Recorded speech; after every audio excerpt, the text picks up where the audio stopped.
MLB players have fantastic gloves, but when you try to buy the same thing, it's just a lot lower quality. Or there's weird cases like Shohei Ohtani. He wears New Balance and they don't even make gloves. And even though that sounds really sketchy, they're doing the right thing. The problem is that some brands are worse than others. I need you guys to understand that like every brand does the same thing, and they should. It makes sense. So there's this Rawlings Nolan Arenado model. Now the one that he uses in game is definitely far different than this one here. It's simply higher quality. Stock gloves are different than pro issue gloves. Think about if you had a baseball brand and Nolan Arenado wants to use your glove, you're gonna make sure it's the most amazing thing, perfect, nothing's wrong with it. That's what these brands are doing. Take these Mizunos right here. This one here is actually an Andrelton Simmons model. It kind of sounds like it would be pro issue, but it's not. It's just the model that he uses, but the leather and everything on it is really standard stock, just like all their other gloves. This Mizuno right here was actually made for Jose Iglesias. Therefore, it is a pro issue glove. And I'm just gonna tell you, I can feel the difference in quality between this one and this one. This is still a really good glove.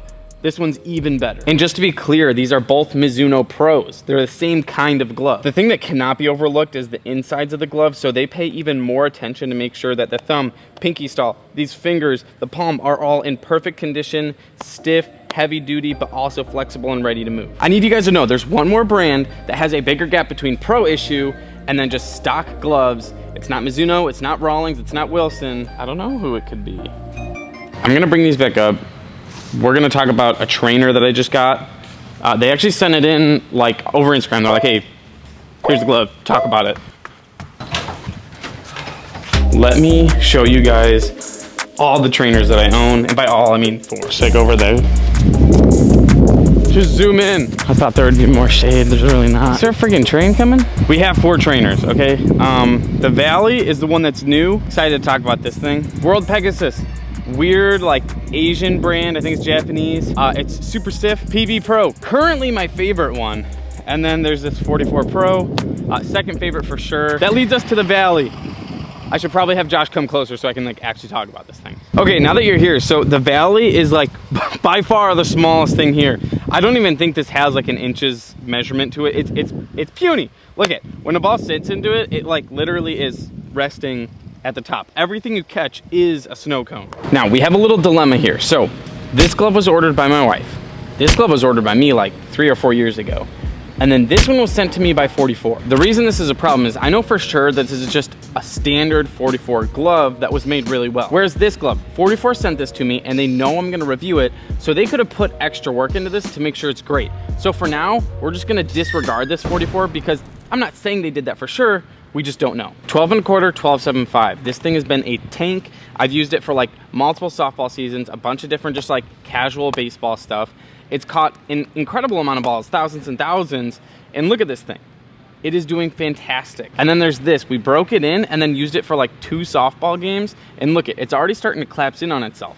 The problem is not so much the leather being worse, it's just the actual insides of this glove. There's nothing to it, so it's falling apart. Out of the most like common popular glove brands, we have Rawlings, Wilson, Mizuno, and now 44 is like officially one of those top dogs. I'm not saying the quality is the same, I'm saying the popularity is. My point is, out of all these brands, 44 has the biggest gap, like I said, between pro issue and stock. You can really tell the difference when we're actually taking some from the pitching machine, so I'm gonna show you that, but first, let's go to some local games. What do I gotta do to get some shorts, bro? Those are fire. Nuh-uh. What's more important, offense or defense? Offense. You had the right answer. Try these out. Tell me if those would fit you. Oh yeah, those would fit me. What was your name? Jacob. Jacob? I forgot something. How many of you guys actually condition your gloves? You guys can like pass it along. It's just a bottle of glove conditioner. Like, but yeah, you guys rock. Have a good one, guys. What's up? What do I gotta do to get some shorts, bro? Those are fire. What do you gotta do to get shorts? I'm starting today. You're starting today? If you get a strikeout your first inning out, I'll make sure there's a pair of shorts waiting for you. I appreciate you watching the content. Would you fit in these? Yeah. Let's go. These are for you, bro. Thank you. That's sick. Absolutely appreciate you, dude. I got it. Is this gonna be in a video? How you guys doing? Good, how are you? Good. Where could you get those pair of shorts that you gave me? Where at? Yeah. Ballgloveking.com, baby. Do you guys ever condition your glove? Oh, yeah, I just all this. Yeah? Take this, share it amongst yourselves. The coach just said we don't need a strikeout, we need an out. Woo! All right, so he has 2 strikeouts already in the first inning. If he can strike out the side, We're gonna have to upgrade it. It's gotta be more than just a pair of shorts.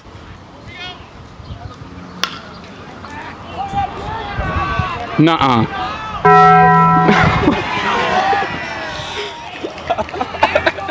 Oh. 3 strikeouts? Yeah, I think so. Ignore everything else. There's 3 strikeouts, that's all that matters. Let's go, good stuff. Have a good one, boys. We're heading out. Good seeing all of you. We are in the middle of trying to, I'll show you guys. We're in the middle of trying to just set up a video. We've talked about how some gloves are pro issue. This is a Rawlings Heart of the Hide Pro 1000 HC. Now this is like a limited edition glove. It really does err more towards that side of pro issue. So I'm gonna take a few with this thing. I love it. I gamed this in high school at one point. Just kind of start us off here. Yeah, so like this glove is just so much more sturdy. The laces don't flex nearly as much. The fingers don't flex nearly as much. Granted, I do believe this is Horween from my memory. So that's a bonus. But it doesn't just magically mean that it's like a better glove. The stuff that's inside the glove is what makes it like high quality. The thumb, pinky, and heel on this glove are like heavy duty. This thing would last forever. Very big fan. With that being said, I want to go to our 44 that we're a fan of because it resembles some of these qualities. Nice, solid, stiff like finger stalls. Thumb and pinky are generally stiff, not quite as like high quality as our Pro 1000 HC or anything, but they're nice. I'll try to show you guys in some like slow-mos, but I want you to pay attention to how much the glove like pushes back. And just be clear, I've gone traditional on both the 1000 HC and this here. I'm gonna end up wearing this 2 in the pinky though, so I'm gonna wear this 2 in the pinky right here just to show you that it doesn't have much flex no matter how I wear it. Beautiful.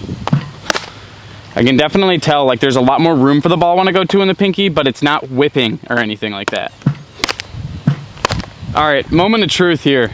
This 44, 2 in the pinky. I just want you guys to see with this thing, if I hit anything higher than like right here, so if the ball hits anywhere up here, it's gonna just fling back a ton. I've had balls where it just rips my glove off completely because the leather is not like durable enough.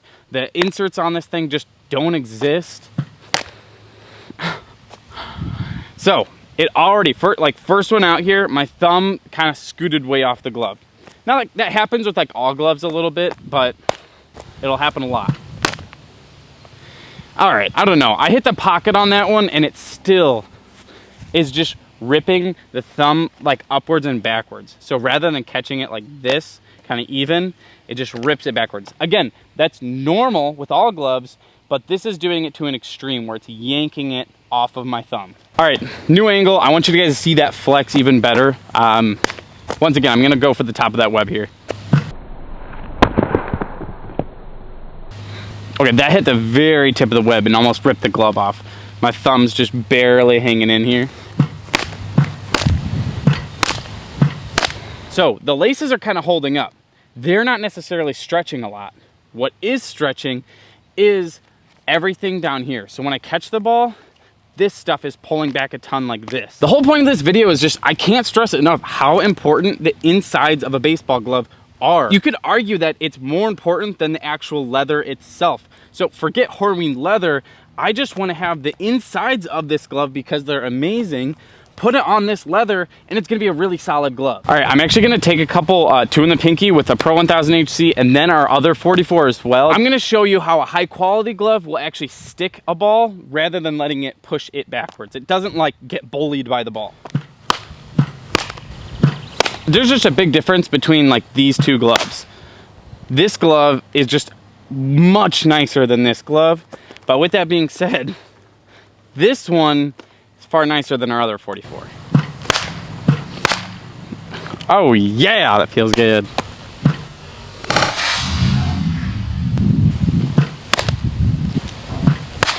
Oh, that was money. One more. Yeah, it just feels great. I kind of like the way I worded that earlier. Your glove should never get bullied by the ball. That's where soft leather is flexing too far on impact. And it's a combination of leather plus what? Inserts. The insides of the glove matter so much. 44 is known for being like somewhat inconsistent with their gloves. You can get a glove from them that's awesome, another glove that sucks. but pros are gonna use their glove because the pros are guaranteed gonna get a great glove. With that being said, I have to confess, I've had something wrong in the past about 44. So they have a pro stiff option, and I had one point thought that pro stiff just meant that they did less work to the glove in the manufacturer, like in the factory or whatever. Meaning I thought that they just did less of this stuff to form the glove in the factory, so when you got it, it was just a little bit more stiff. Turns out there's actually a difference. When you do pro stiff, like I did with this glove, which happens to be one of my favorite 44s, and it's the only one I did pro stiff with, the finger inserts are just barely bigger. So you guys, there's an actual difference. Pro stiff, in my opinion, worth it. Speaking of which, a pro stiff glove takes a really long time to break in. This video helps a lot because there's a lot of companies out there that sell extra stiff gloves. Watch this, it'll help a ton.